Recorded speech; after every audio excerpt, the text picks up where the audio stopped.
Ya, hari ini tanggal 22 Mei ya, malam. Ada UNTD ya. UNTD itu adalah saham yang saya akan terus bahas. Baik dia di bawah ataupun di atas. Biar saya tahu pergerakan dari saham IPO satu aja gitu. Tapi kalau ada yang menarik lagi, akan saya ulas lagi ya. Cuman yang saya perhatikan adalah emang UNTD ini, makanya saya di judul awalnya itu, apakah ini calon saham yang beggar gitu kan ya, seperti itu. Cuma itu doang sih alasannya. Satu, saham IPO. Yang kedua, apakah bisa gitu sih ini saham ini menjadi saham beggar. Kita kan nggak tahu ya saham itu mau jenis usahanya apa, mau dia bidang apa gitu kan. Ya kalau pingin diangkat ya diangkat aja gitu kan, bisa sampai berapa kali PBP itu diangkatnya ya. Karena sebagian teman-teman kita juga ada yang bilang technical analisis, fundamental ataupun broker summary sebenarnya semuanya mendukung, tidak ada yang tidak baik, semuanya baik.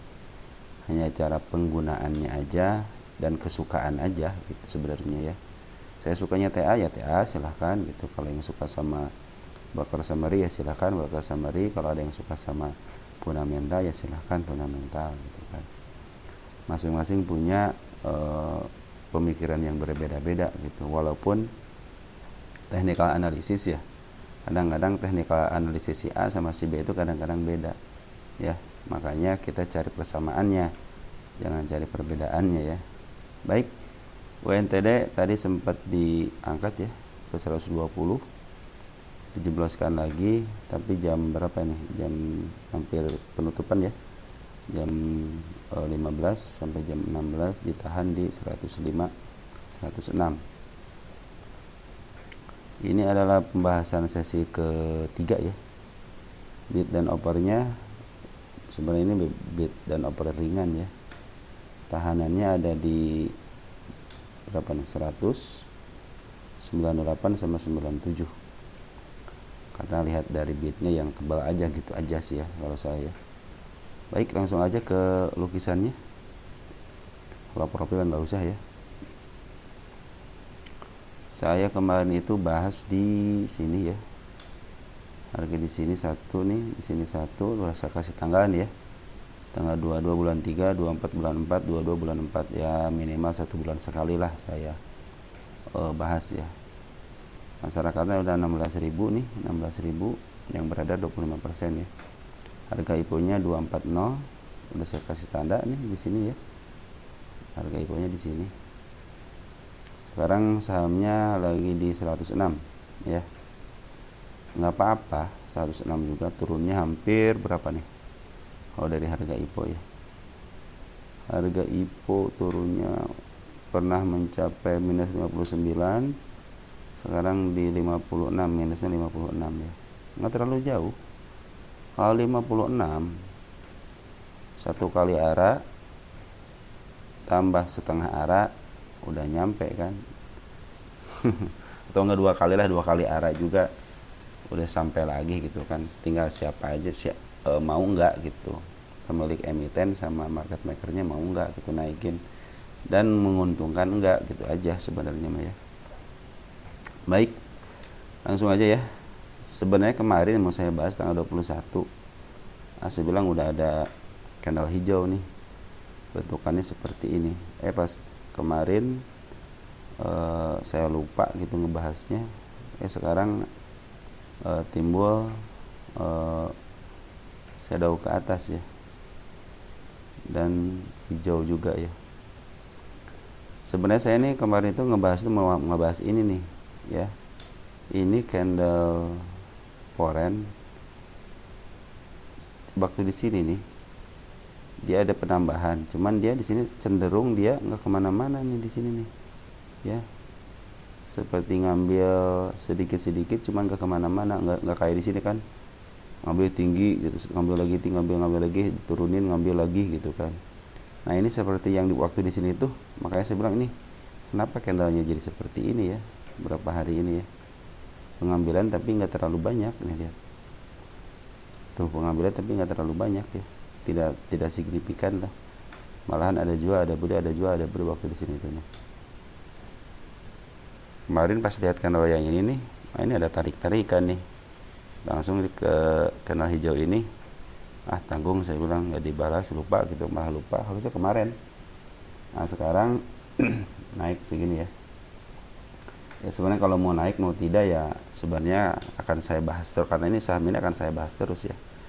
Makanya saya bilang ini saham yang 1 tahun ke depan lah akan terus saya bahas, baik dia turun ke bawah ataupun ke atas, minimal 1 bulan sekali, minimal 1 bulan sekali. Jadi teman-teman yang WNTD, yang kemarin nanyain WNTD, bahas dong WNTD gitu ya. Saya bilang nanti dulu deh, dalam hati gitu ya, kan kalau disebutin mah enggak gitu, dalam hati gitu kan, dalam hati ntar dulu deh gitu kan, soalnya saya lagi kapan nih waktu yang tepat gitu untuk membahas. Dan ini adalah waktu yang tepat. Kita lihat dari garis garis bandar ya. Bandar sebenarnya kayak OD sama YP itu, mungkin teman-temannya gitu ya yang beli dari OD sama YP ketika dia dia IPO, ini masih cenderung jualan sebenarnya sini, masih kental ya merahnya ya. Nih lihat tuh masih kental merahnya. Maka saya bilang ini jangan kalau mau nambah, saya bilang lihatin dulu ininya deh. Kalau ada yang mau average gitu, saya bilang ini jangan dulu deh, soalnya ini masih distribusi nih. Kalau udah ada pengambilan, sebenarnya pengambilan di sini nih. Ini juga harus hati-hati karena tidak diimbangi dengan pengambilan hari berikutnya. Kalau mau di sini gitu kan, di sini ngambil, di sini hari berikutnya ngambil, oke lah ditaikin gitu kan, karena emang baru beberapa hari IPO.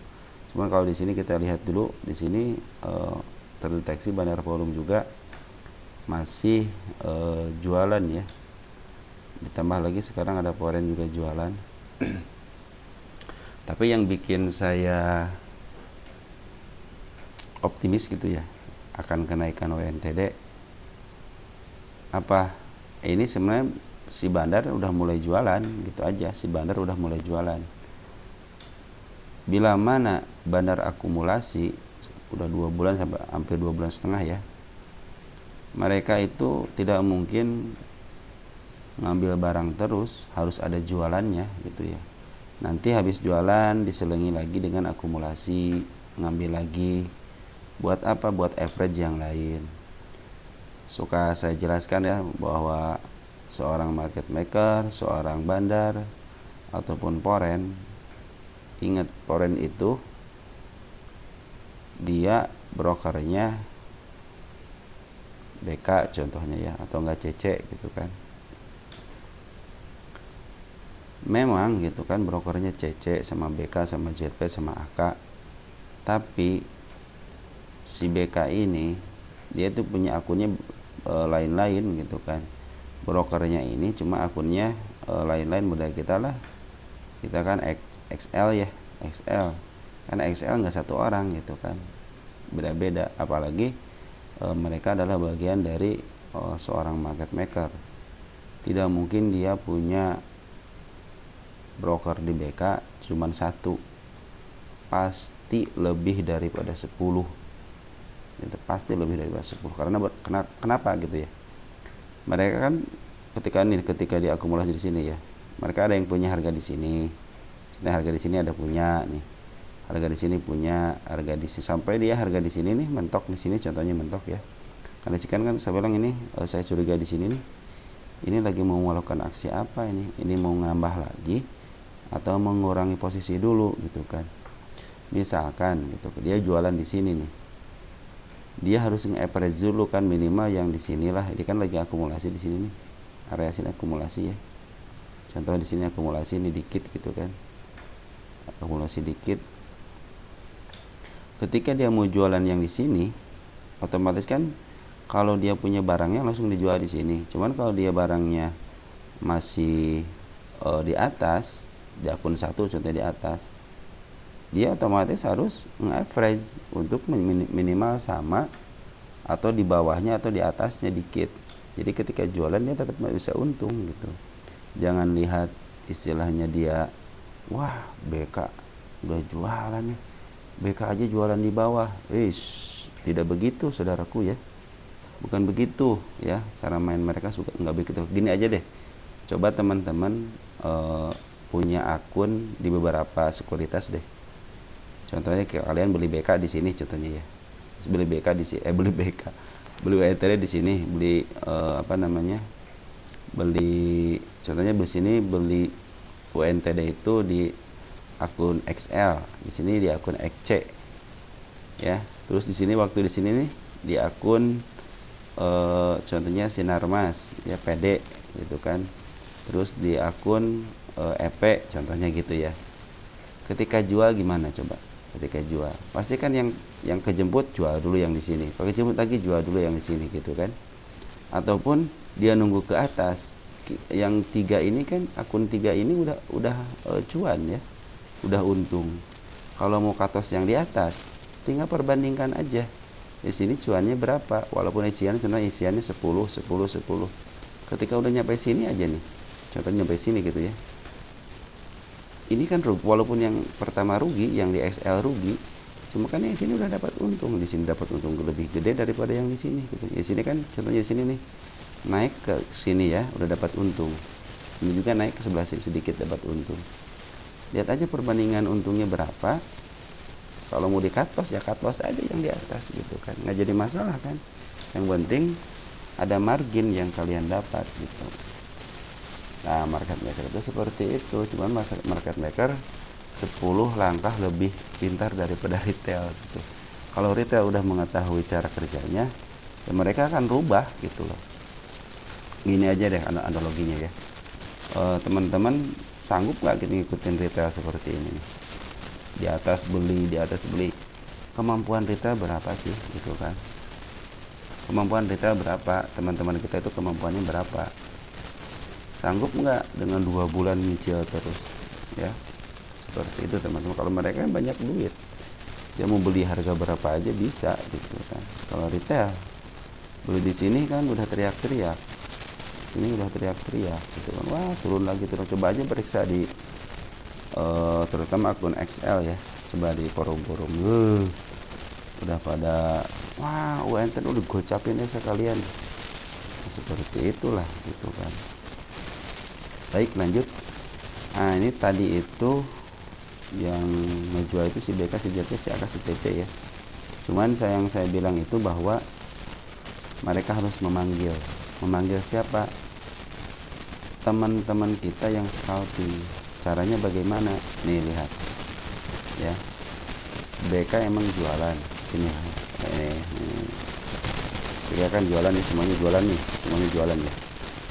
Kalau dia hanya nunggu aja di sebelah kanan, artinya dijemur, tidak mungkin ada transaksi ini ya, tidak mungkin ada transaksi ini. Oke ya. Kenapa ini bisa naik? Karena mereka pintar.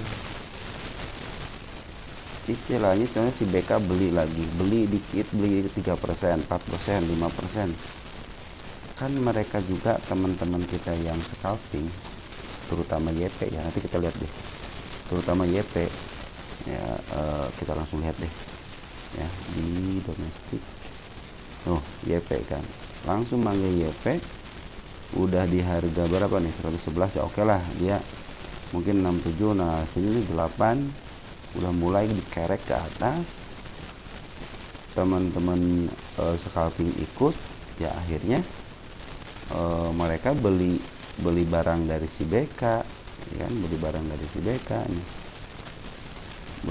si BK gitu kan, yang dipasang di kanan itu. Terus si BK nahan, si YP terus harus ngambil ya kan. YP juga harus ada tahanan juga. Nah kalau si istilahnya teman-teman di sini, tahanan berapa sebab bibitnya nih, contohnya tahanan 500 atau enggak 1000 gitu kan.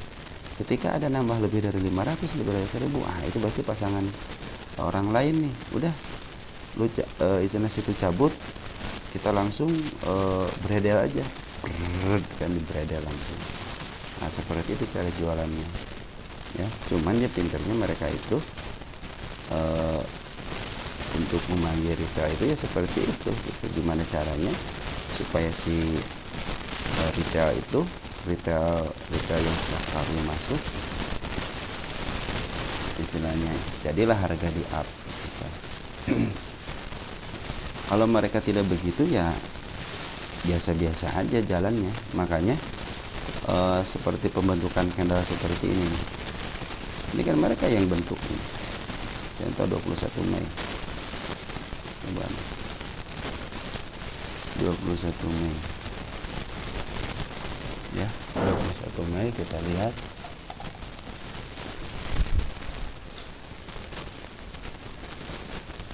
Harga terakhir berapa? 103.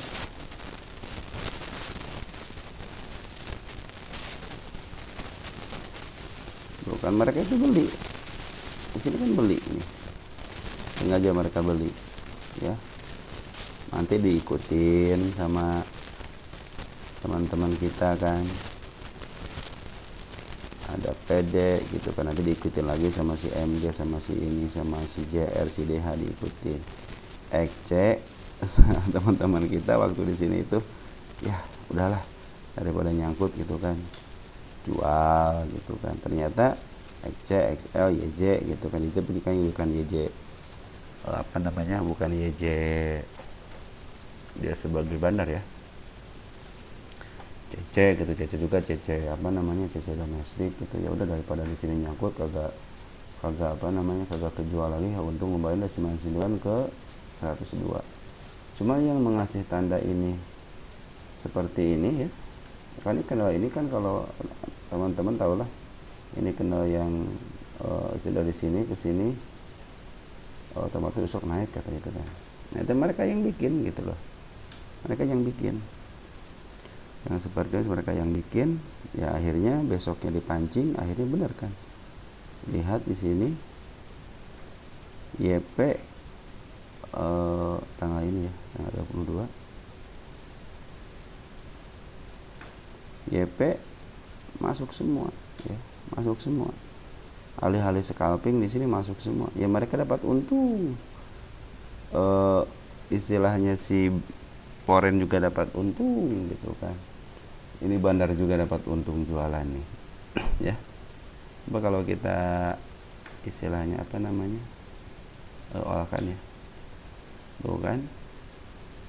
Ya, MGAZ ikutan mereka juga CCCP gitu kan. Beki ya. Kalau mereka ikutan ya otomatis rame lah gitu kan. Jadi seperti itu teman-teman. Jadi mereka itu kalau mau ngangkat ya gampang aja sebenarnya mah. Tinggal di mananya dia mau ngangkat gitu. Ya mudah-mudahan dengan adanya garis foreign seperti ini ya, artinya ini kalau digocap kan lempeng nih. Nah kalau di sini kan masih ada fluktuatif harga ya, kadang ngambil kadang enggak. Ini juga udah ada distribusi ya sedikit, makanya diharapkan sih kalau dia pingin naik sebenarnya ya beli barang dari asing lah gitu. Kalau enggak mau beli barang dari mana lagi, dari bandar gitu, dari underwater gitu kan. Dari underwater aja di sini. Underwater jualan nggak COD? Nggak ada COD, mungkin si Becky yang jualan CEP ya, CEP bagian CEP.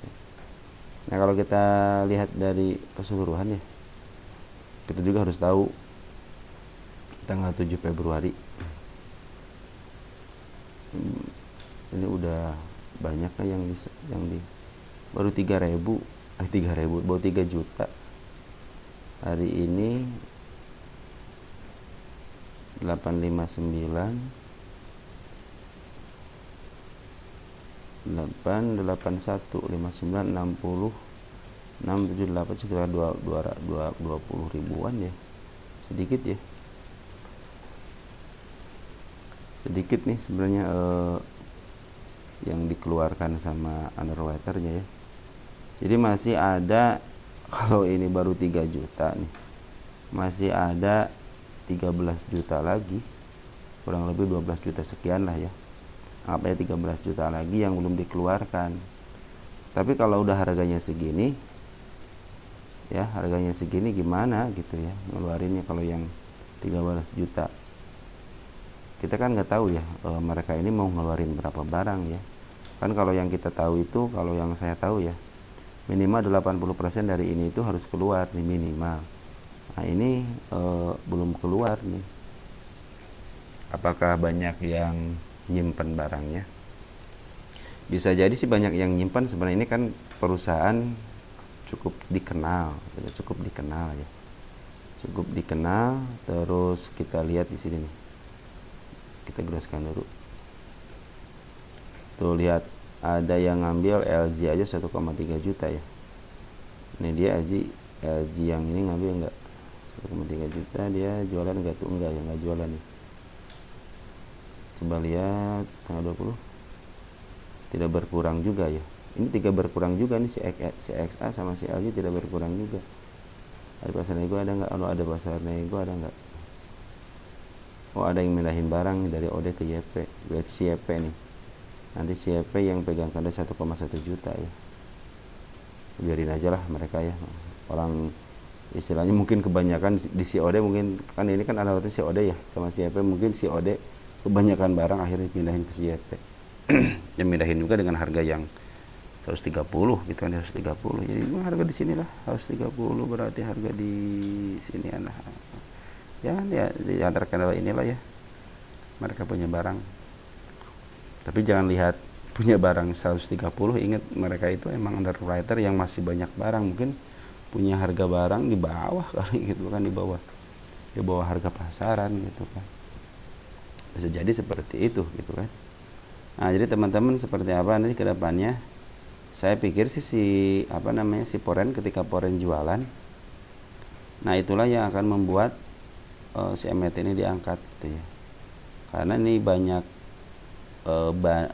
barang yang beredar itu kan, kalau dari sini ya, dari sini itu emang Poren gitu yang ngambil banyak itu Poren ya.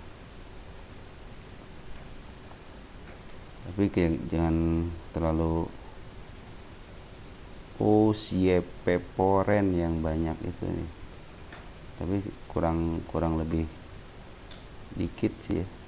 Jadi ada YP Poren, ada YP biasa gitu kan. Kalau ini kan yang ngejual masih JP BK gitu kan, CC gitu yang ngejual. CC juga sebenarnya nih udah terus ngejual terus ya.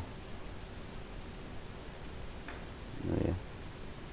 Ada si AG nih, cuman dia jualan di awal kali, jualan di arah sini, mungkin ya mereka punya barang duluan lah, mungkin mereka jual di sini nih waktu itu ya. Cuman karena mereka beli duluan akhirnya tidak terdeteksi di sini gitu kan. Makanya ini teman-teman kita itu yang beli duluan ataupun broker-broker yang beli duluan itu belum terdeteksi jualan di sini. Makanya dilihat dari sini nih ya. Deset, maaf sebentar, kita ganti dulu. Poren cuma 700, nggak nyampe 1 juta, tapi nih ya, ini cuma 3,8 gitu kan. Ini yang baru keluar itu cuma 3,8, masih ada sisa lagi gitu kan. Ya mudah-mudahan sih mereka yang pegang di awal tidak jualan dulu ya, biar mereka jualan di atas lah gitu kan. Soalnya kan harga mereka juga di harga IPO nih, di harga IPO yang belum keluar di harga IPO itu ya hampir 13 juta gitu, hampir 13 juta lot gitu ya. Ya seperti itu, tenang teman-teman. Mudah-mudahan dengan Poren seperti ini dan si pembeli dari awal tidak jualan ya mereka juga kan mikir kali masa 240 dijual di harga di bawah 100 gitu kan. Makanya kayaknya si underwriter ya sama si bandar ini kenapa nggak cut loss katanya. Makanya terus jualan, dipancing di sini nggak jual juga, dipancing dengan candle ini nggak jual juga, di sini mungkin dipancing dengan ini nggak jual juga sampai di bawah ke 100. Aduh, ini nggak pada jual juga nih kan, malahan istilahnya yang keluar cuma segini kan gitu kan. Kalau mereka niat yang beri di awal cut loss, ya mungkin ini udah bertambah gitu kan. Cuman karena ini tidak dijual di apa namanya di pasar regulernya, mereka simpan sendiri, akhirnya ya udahlah gitu. Mungkin pemikirannya seperti itu ya. Ya udahlah, naikin dikit lah, siapa tahu dia setelah dinaikin dia dibuang juga gitu barangnya. Ternyata di sini kita lihat nih nggak apa namanya, nggak ngebuang juga, baru orang sedikit kok. Nih lihat tuh, volumenya cuma segini. Kalau digeraskan nggak ada ya, nggak bisa ya kalau digeraskan ya. Kalau digeraskan netnya segini aja, pokoknya netnya cuma segini aja gitu. Semua transaksi yang keluar itu cuma segini aja gitu kan. Ya udah, gimana lagi atuh ya, orang istilahnya mereka nggak mau lagi tahan kali ya. Mudah-mudahan seperti itu gitu kan. Pingin mereka ya jual di harga 3 atau enggak investasi untuk 1 atau 2 tahun kan. Ini kalau perusahaan TBK kan matinya opnya kan udah berapa tahun gitu, baru op udah delisting aja harus nunggu sampai, contohnya ini mau di delistingin gitu kan ya, harus nunggu 2 tahun dulu gitu kan. Jadi ini kalau investasi jangka, mungkin mereka mau investasi jangka panjang kali ya, yang sisanya itu nih.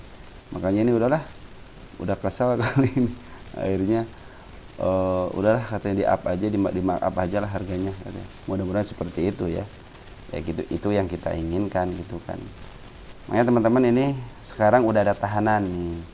Kemarin itu saya bilang ini kenapa nggak saya bahas, terutama di sini nih.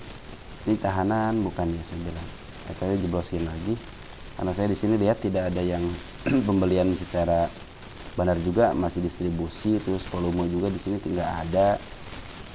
Ya, volume itu yang tertinggi cuma 1, sama ini nih 2. Udah, cuma itu aja. Makanya mudah-mudahan sih ini sebagai tahanan ya di sini ya.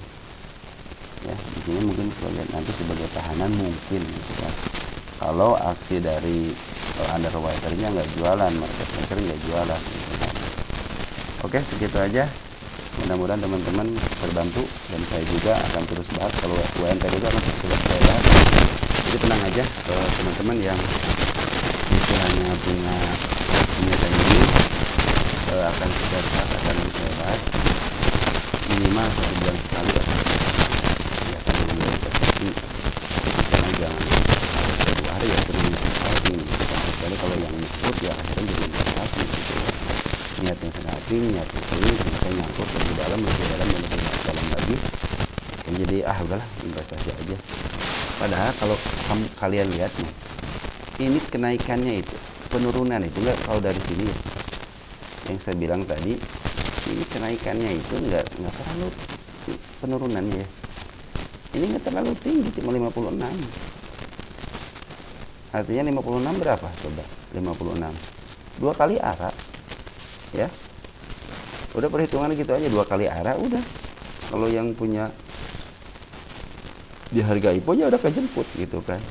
Apalagi yang di harga-harga ini udah kejemput. Tinggal kalian mau investasi, mau swing, atau mau apa gitu kan, atau mau trading harian, akhirnya nyangkut gitu kan. Makanya saya bilang kalau saya suka ada saham, perhatikan gitu kan. Nah, ini ada potensi apa sih di saham ini gitu, ketika contohnya benarnya akumulasi gitu kan, atau peran akumulasi. Ketika ada kenaikan ya, kalau mau niatnya cuma beli, contohnya beli hari Senin, kalau ada naik Selasa atau Rabu jual, ya udah jual, mau 1%, 2%, atau hari itu juga ketika ada kenaikan 1%, ya udah jual aja gitu. Jangan sampai nanti kalian niatnya scalping jadi investing. Makanya akun-akun yang scalping, contohnya kalian punya akun scalping di XC, di XL, di PD, nanti yang investing di mana gitu, yang harus butuh di average yang mana. Kalau di average itu saham-saham yang emang fundamentalnya bagus gitu kan, ketika turun ya akan kesempatan untuk nambah muatan. Karena apa? Mungkin kalian tujuannya pengen dividen gitu kan, bukan dari gen aja, tapi kan ada tujuan untuk dividen. Nah ini buat gen, cari yang saham-saham yang swing contohnya, di akun lagi yang berbeda gitu kan. Tapi cara masuknya juga kan beda-beda. Kalian kalau yang buat investasi ya udah, setiap ada uang setiap bulan mau naik mau turun beli, kan seperti itu ya. Tapi kalau yang swing dia punya yang namanya manajemen. Contohnya kita punya uang 10 masuk 2 dulu gitu kan. Kalau dia ke bawah masukin lagi 3, masukin lagi sampai nilai 10-nya itu terpenuhi. Habis itu tinggal tunggu gitu, naik ya udah, naik sesuai dengan target ya udah jual gitu. Seperti itu. Nih yang masalah itu yang scalping, niatnya scalping karena nyangkut akhirnya jadi investing. Kalau mau niatnya scalping, hari itu beli, hari itu harus keluar. Mau posisi dia untung, mau posisi dia rugi, ya harus begitu gitu niatnya scalping gitu, nama juga scalping gitu kan. Jangan disatukan, kalau enggak punya akun campuran gitu kan. Ya gitu teman-teman ya. Mudah-mudahan teman-teman selalu diberikan kesehatan ya. Selamat libur ya, besok libur ya. Oke, segitu aja. Ciao.